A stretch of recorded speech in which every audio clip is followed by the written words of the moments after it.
know. This is LinkedIn says you're not approved for LinkedIn Live. Okay, I can. Your page has access, not your profile. Okay, we're just going to go. We're going to remove LinkedIn because it won't let me go live on LinkedIn. Save changes. Oh, we're live. I think we're live. We're live somewhere. Somewhere with each other. With each other. That's a positive step, right? Yeah. In theory, we should be live on all kinds of places. Just don't know, really. I reckon people will let us know, will they? Yeah. Yeah. Okay. So, my love, how are you? Oh, how am I? It's a very good question. What a mind-blowing experience for everyone. But I'm good this afternoon. This morning, bad, good, okay. Bad. Okay, well, let's work this out. Basically, you run a business, but I mean, like, I've got to sit right back here because the sun is. I don't want to shut the window because I love the idea that the sun is there. How many employees do you normally have?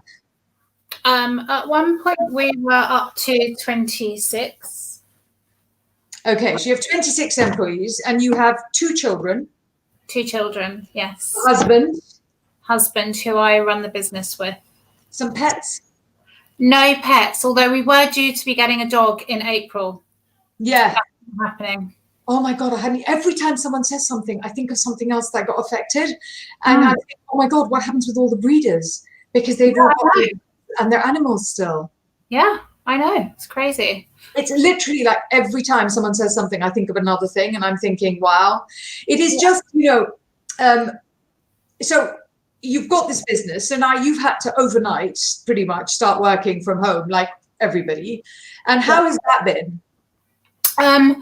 Well, a bit of background, 18 years of building the business, and we have a showroom in North London, which is 2,500 square foot, which is packed with products. We use it as an event space. We use it as a hub meeting space.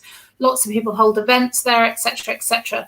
On the Thursday 3 weeks ago, the office next to us said, we're closing the offices tomorrow. Everyone's moving to work from home. And that was Thursday afternoon. And we were sort of like, okay, they're owned by a PLC company, and they were like, right, we're just going to send people home with taxis and all of their desktops, etc. And we just thought, how do we make this happen? How do we facilitate this? Wow. That was on the Thursday. On the Friday, we announced to everyone that we were moving to work from home from the Monday. We had a new person, a new senior team member start on the Monday. We're going home. Yeah, so the first work from home day was when our senior account manager, who was a significant hire for us, came into the office, and I worked with her and Greg to give her an induction in an empty office. Very strange, good in a lot of ways, because obviously there's a lot of focus. Yeah, and she hit the ground running and started sending out care packages to the media, started setting things up before she knew that she would need to work from home from the Wednesday, which she didn't want to do. But we said, look, we have a duty of care to everyone. You've got to move to work from home. So just as she starts a new job, she then has to move to work from home. And you haven't formed the connection. That's the thing. You don't know your boss as well. You don't know the people you're working with. You never met any of the team. So she's been incredible, actually, and I think it's a true testament to how flexible we can and people can be. And since then, my daughter also. Everyone else was finishing on the Friday, but Scarlett actually went into school on the Tuesday, and they sent her home on the Tuesday afternoon and said, "Don't come back for the foreseeable." So that was last week. Not last week. This was it will be 3 weeks on Tuesday that this was. So she went to school, came back with as many books as she could carry and as many things as she could carry on the Tuesday. And then my son finished on that Friday when all the schools closed. So it's just been hand to mouth. It's been chaotic. In the process of that, we have in the last 3 days lost a revenue of being very candid, £25,000 monthly. Our rent is £10,000 a month, which is because it's you don't have to pay that. Well, we can't get hold of the landlords. So because everything's the thing is there's so many things happening at the moment where people go, oh, it's all right because on the news it says that the government's helping you. It's like, I want to be really positive about that, but no, and also that drives me mad because yes, you're helping me at the end of April, maybe apparently. What are we meant to do between now and the end of April? So many people, you have to eat every day. We eat at the end of April, you know, and that's, I think, very tough. It's being handled in a way I don't appreciate. Yeah, and I think also that the point is that, of course, you're seeing these things happen on the news and be announced on the news. But again, there is a PR angle to that too. Like, aren't they being so supportive? We have found out that there is a severe lack of support, unfortunately, for our side of the business because we're not hospitality or retail. So we don't fit into that category. And also it's become... we can't get hold of the banks. Greg spent... Oh my God, I spent 45 minutes every single day trying to dial the bank and credit card companies. Did you get through to anyone ever? No. No, I don't get through to anyone. Greg got through to our bank who said that they could give us a £5,000 loan. That was nice. What was that going to do for you? Which is, you know, it's not enough. And I mean, I've always had an independent business. I've never had any investors. It's always been self-funded, and it is. So we have obviously personal guarantees against funding, etc. So it's been, the initial thing was like, oh, the kids are going to be home and I'm going to create this, you know, Partridge Family-esque kind of like, oh, all the things I've ever wanted to do. Honestly, it's just been a shit show. And I don't want to be saying that. I want to be saying that I'm quite a positive person where I try and flip things to positivity. But last week, I just was angry all week. I felt let down. I don't know by who. I felt angry that I was angry. I felt selfish. Then I kind of, you know, went in every single circle. The one thing... Scarlett's School have been amazing, actually. They've been calling and checking in and saying, you do realise that, you know, whatever you're doing is enough. Oh, that's so nice. Phenomenal, because the guilt between trying to homeschool a 13-year-old and a 10-year-old, they're at different points. Sonny is a 10-year-old boy. I mean...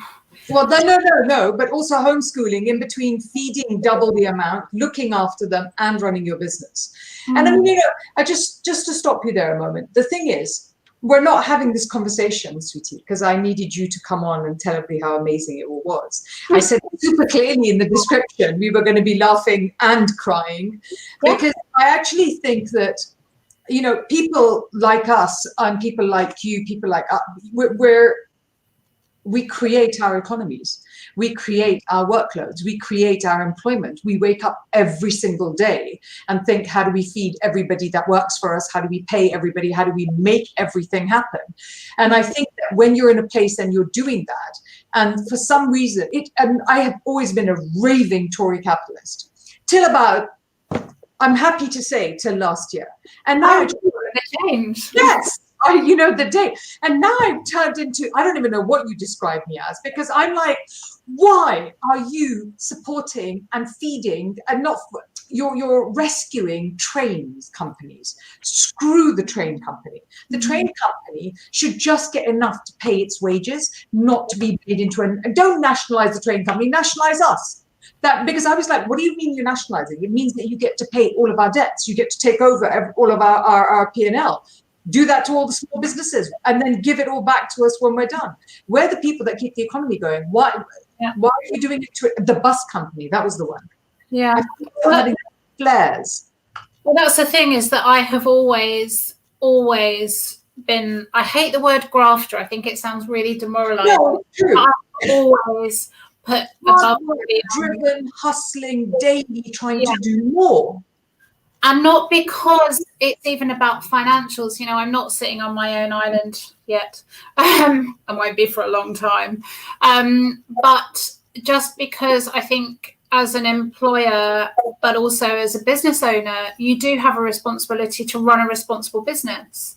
And with that in mind, we've always paid our bills on time.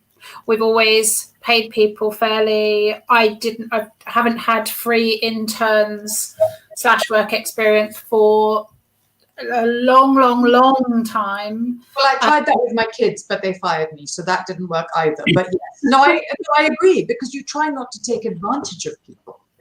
But because you're running an ethical business as well as a responsible one, right?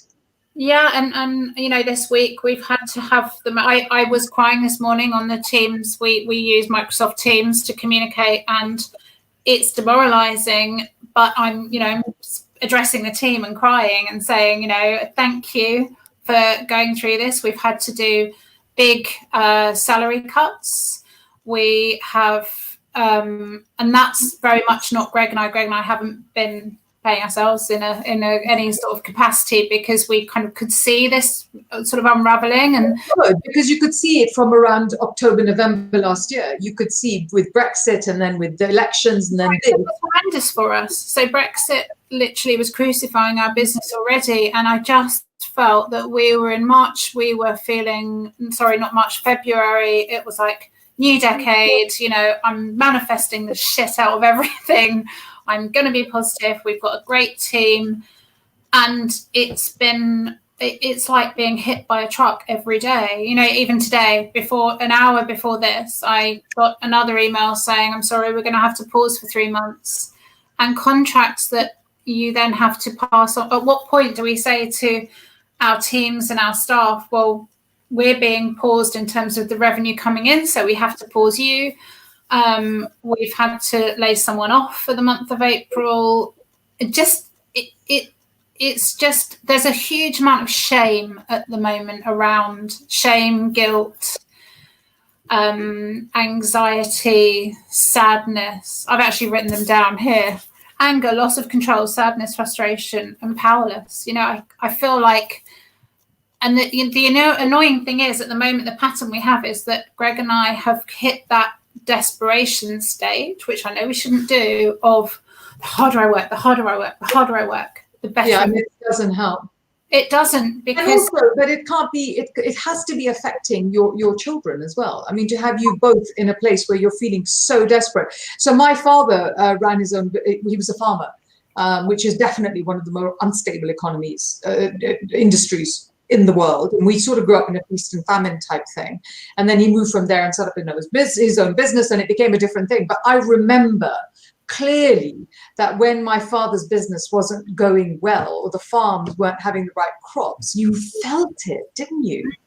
And they're 100% exposed to it. Scarlett today came running in, and the first thing she does when she wakes up is listen to the news, and she said, Mummy, guess what? The government have made another announcement about supporting businesses.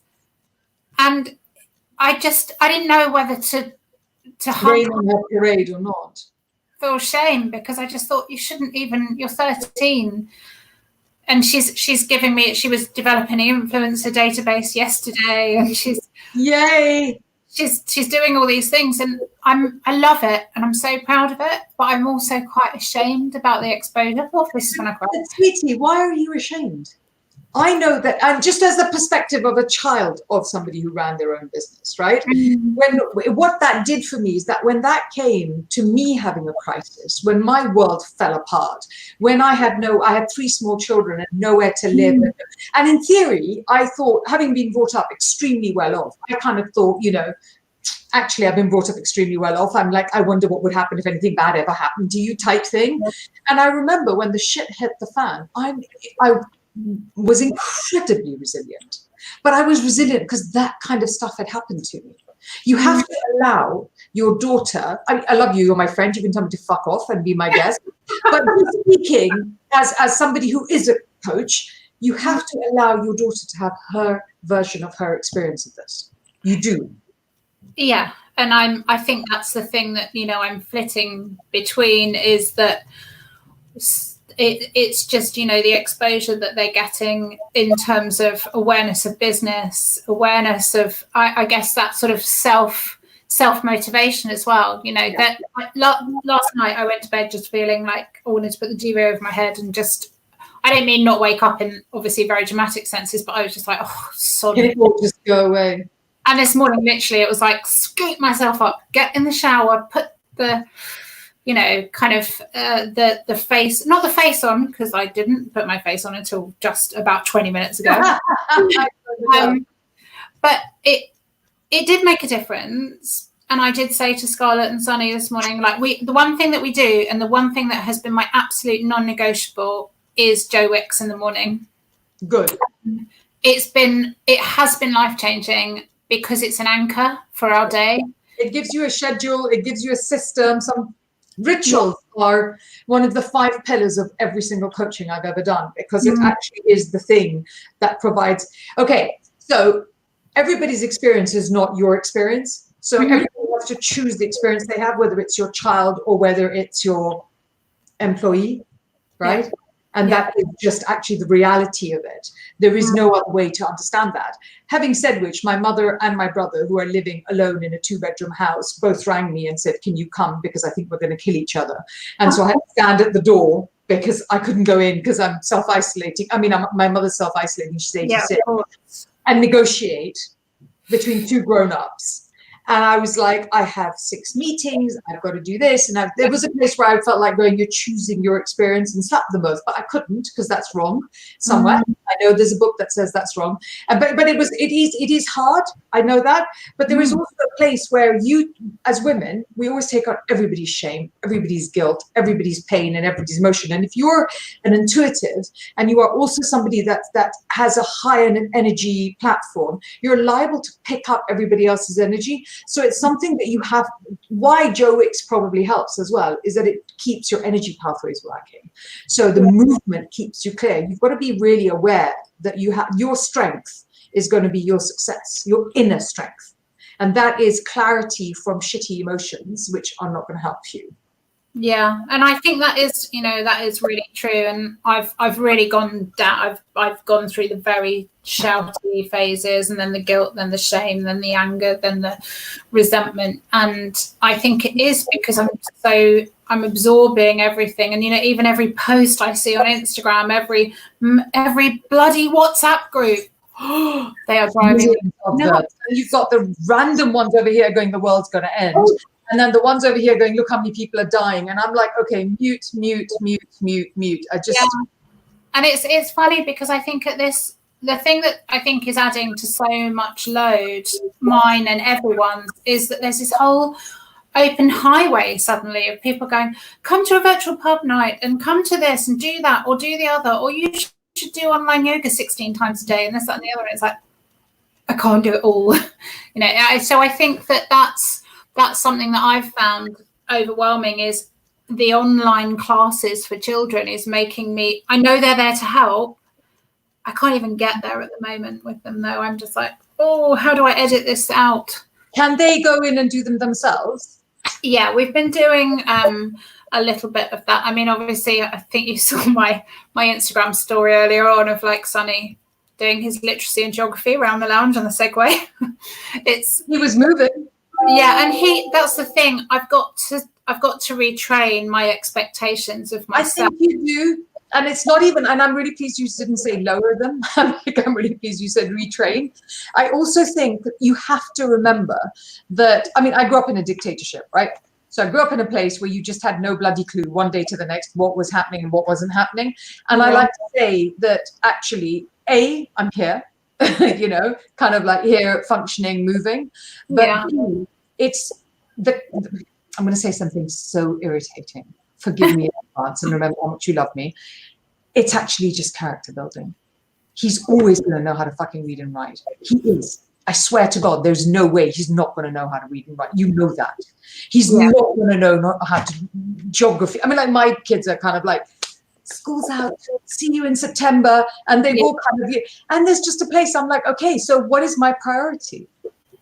And I think that's the thing, is that I need to shift that from, like, for example, Sunny is watching TV at the moment whilst I'm up doing like this and stuff like that. And I'm like, oh, should I have set him 15 tasks and this and the other? And then I realized that I shouldn't. And actually we have done a lot of great things in the 2 weeks that school has officially been out. We have done some really good. And I know you would have, and you're so creative. And so I think there's almost a place where you should put a list up on the fridge and write down all the good things, because I do think that's the only way you remember them. Yeah. And the other thing is that you are not as good at, when you're a woman entrepreneur and a mother, is you're really not good at this is good enough. We just don't have that button. No.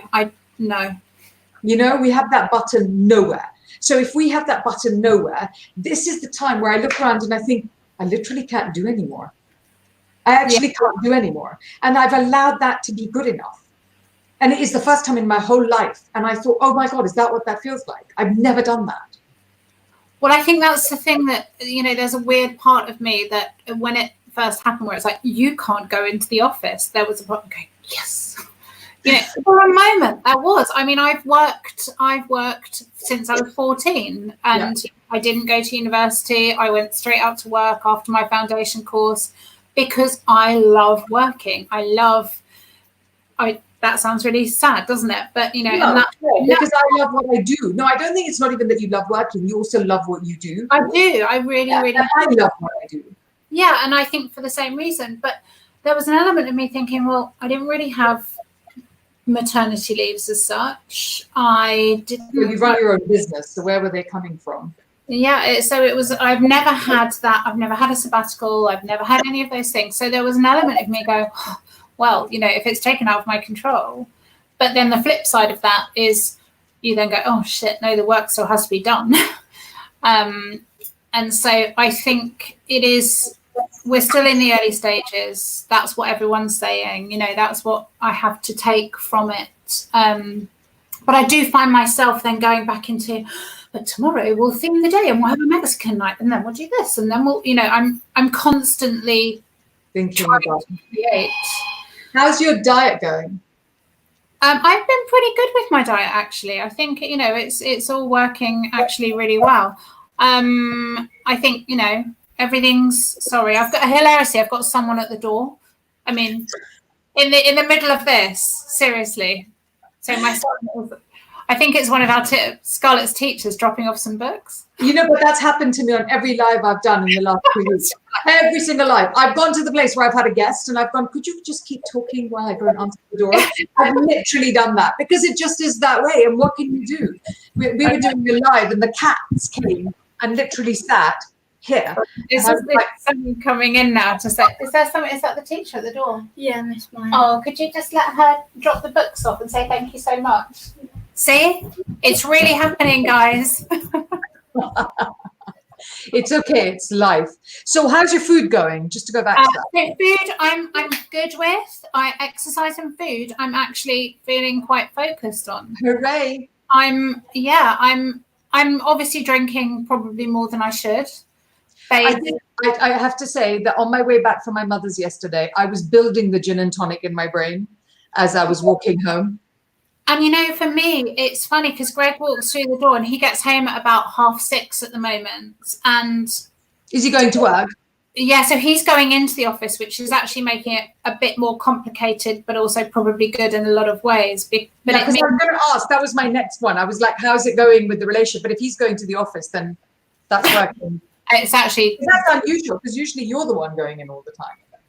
Yeah, it's because I think obviously with the children and not obviously, that's ridiculous, isn't it? That's not a very feminist way to approach things. But I can work remotely because I can work with the team anywhere. I've been doing lots of Zoom calls. I can work with the clients remotely and this, that and the other, whereas Greg has been looking at all of the cash flow management, all of those things. He's got like 5 screens open every single time. So he's been going in, but also we've got a massive space sitting empty that we need to make sure we're moving stock around.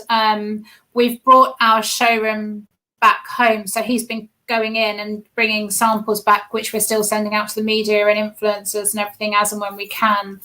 Also things to the NHS, etc. So it's, I can't remember where I was going with this, but oh yeah, so he comes home, and literally as soon as he comes home, I'm kind of like, wine.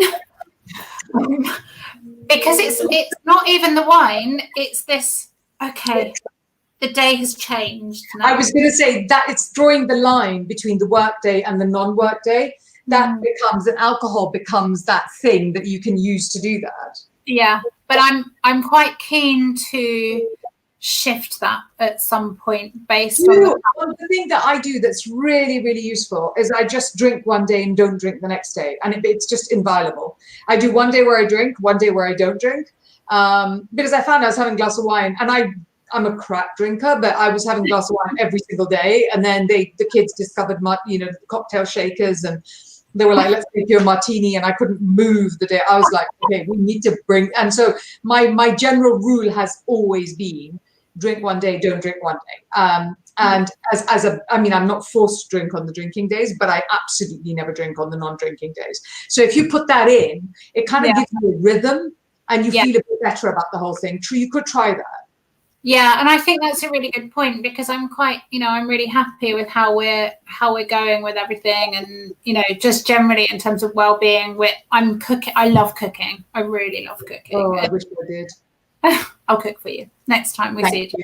I like to eat healthy, so I'll cook in order to eat healthy, but I don't cook because, like, my best friend is like you. She loves to cook. It gives her pleasure, and I'm like, no, really not. Yeah.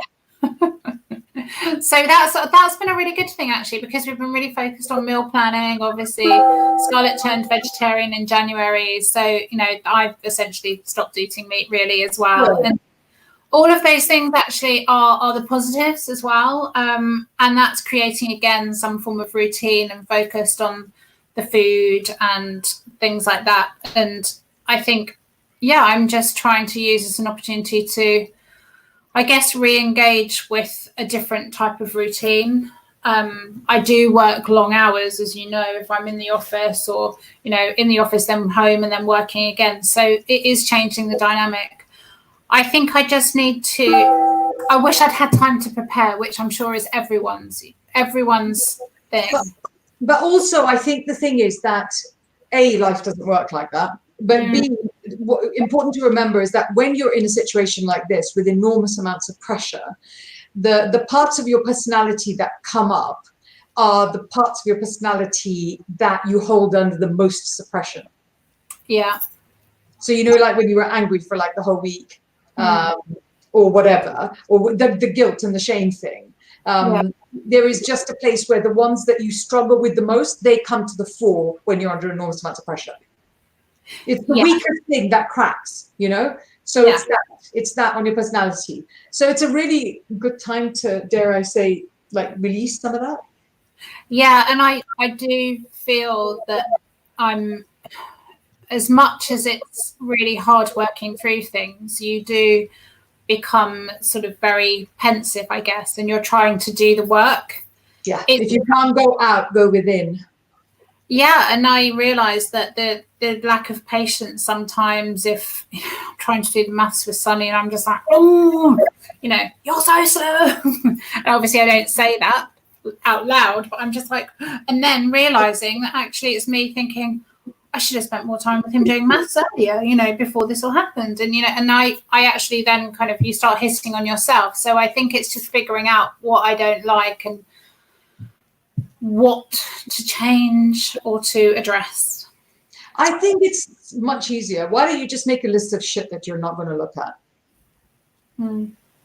Yeah. The stuff that you can't do anything about right now. You can't. Yeah. And then what's your, I looked at this and I was like, okay, we're still open as a business because we got classified as a takeaway food business, which my mother is deeply unhappy about. But, hey, I'm thrilled. I'm like, yay. I was about to say. Mummy's like, oh my God, I knew that was going to happen. So we're still open. And so it's that thing of, the crushing sort of concept of, well, I have to make sure that people are coming to cook and to do all of the stuff that it requires in the business, and then can they get sick? And then we found out, actually, interestingly, that our main barista is diabetic, and no one knew this. No one knew this till this time. And then he was like, I can't come in. And we're like, what do you mean you can't come in? We'll die without you. And he went, I'm a diabetic. And we were like, don't come in. Never want to see you again. We'll just, And so it's been really interesting kind of just managing that process. But I don't feel, I'm trying to think about the guilt and the shame thing. I think those ones were not my thing that's really hurting me is I spend a lot of time alone and I get none of it now. Because I have this floor house, and actually because my office has always been this big office in my house, the children end up in my office in my house. Yeah. And then that bit where you decompress between home and work, as it were, is non-existent. And then I go from there to, we should all have dinner together because that's what families do. And I'm just thinking, there's just a part. But happily, we've started to watch all the Marvel movies again. Oh, that's good. Yes, that's like hashtag goals. So we're on movie 3 tonight, so we're going in. And I'm like, right, when we've done this, we'll go watch The Matrix, I think. So, because if it's weird and wonderful out there, we may as well make it weird and wonderful in here. So, and there's cakes being baked every day. So I think that, my ass is going to be the size of a bus by the end of this. But it would be. I'm sitting down. No, it's never going to be because I'm working out as well. But I mean, I'm like sitting down all day. So how does anyone know what it looks like? That's on the plus side. Well, also, we're only seeing each other from here up, right? Exactly. Everyone's got a online distance. We could all be naked or have pajama bottoms on from the waist down or anything. It doesn't really matter. Yeah, precisely. But it's just given a whole new meaning to globalization. It really has. Yeah, I guess the one overarching thing that's come out, which I'm finding overwhelming, and I don't know why, but it is also a huge gift, is I have had the most phenomenal amount of messages from people I've never met, people in other countries, other business owners, just everyone just saying, thinking of you, anything I can do, anything I can help with. Fabulous. And I am still processing it because I also feel that there's such a volume of it at the moment that I don't know how to get back to everyone right this second. And I will, and I know that I have to. But I had a really amazing message from someone who I haven't spoken to or seen for a really long time this morning. And I just felt so overwhelmed by the kindness. So I had to take that from feeling overwhelmed by it to just taking it as something. Enjoying it, because at the moment I almost don't, because I don't feel I deserve it, and that's a whole different session. We can do that one today. We can do that again. No, that's a whole different thing. But the other thing that I've found, just like in the last couple of minutes, is that I think for women, this is such a difficult circumstance because we're so used to being the people that look after everyone, especially as working mother entrepreneur types. And when you're in a place like this, it's so important to remember that if you don't look after yourself, you can't make this all work. And today that's truer than ever before because the pressure is enormous on us. And I don't think we clock that. So when we think of guilt and shame and this, and I'm managing and I'm doing, the pressure on us is so enormous, so enormous. But the good news, I think, is that we are probably going to survive this better than the bigger companies. Yes. That is something that you see how you agreed with that. So that is a positive. Because it was a thing. And I honestly see it again and again. I think the smaller businesses will survive better than the bigger businesses because nothing is really ever going to be the same. The landscape will be different. Exactly. And I mean, even one huge change and shift and turning point also with us is the dialogue we're having with our clients. I had a call just before this with one of our clients who had asked to pause for April. And they're in a really strong place. But the thing is, if they're furloughing 50% of their global workforce, exactly, how do you retain an agency? But the dialogue that we had was so brilliantly open and we're just figuring it out together. So rather than becoming just a pure service provider from this moment in time, we do. And we have seen that across the board with, we have a third of the clients that we had this time last week. Now that's really, really, really tough. But what it does mean as well is that we're working together. The client and the agency, us being the agency, are working together to keep each other. Yes. And that's, they're giving us full transparency on their sales figures. They're giving us there's no smoke and mirrors anymore. It's almost like people are so clear. Yeah, and everyone's just taking it back to, I'll be honest if you're honest. Yeah. And let's work out how we can get through the shit together. I think that's completely right. I do think I see that whenever I would like the coaching clients that I am speaking to, or the people that I'm speaking to and saying they're like, they want help because they're in a place where now I think we have more time than we would, which I actually don't agree. I feel like I'm doing so much more and I have less time. Less time. And no nail varnish remover, but we're all going to kind of live with that. We're just, say again. I can send you some. Please. I'm going. Because I think that actually the children drank it or something, or I have no idea where it is. Sanitizer. Yes, exactly. Yay. I think that I have, in my experience, and I have been through a few places where my world just changed overnight. It has always been a better thing at the end of it. It just means that what I had to do was be in a place where I had to pivot, where I was. And Sweetie, you're excellent at that. You've been doing this since you were 14. You're bloody fantastic at pivoting. Thank you. So do some cleansers and do a bit of juicing and put that in because that makes you feel better. But other than that. I also want to talk to you about some business propositions offline as well. Yeah, exactly. We'll do that now. Let me end up all the broadcasts. Thank you so much for joining us. I hope that was interesting because, yes, and thank you, Emma, because they're just conversations people I haven't seen are having. And I wanted to have this conversation because I wanted us to be having it. And it's just something that I'm very grateful that we had the ability to do that. So thank you so much. And I am going to just gently end the broadcast, and thank you for everybody that was listening and joining us. Thank you very much for joining. Yeah.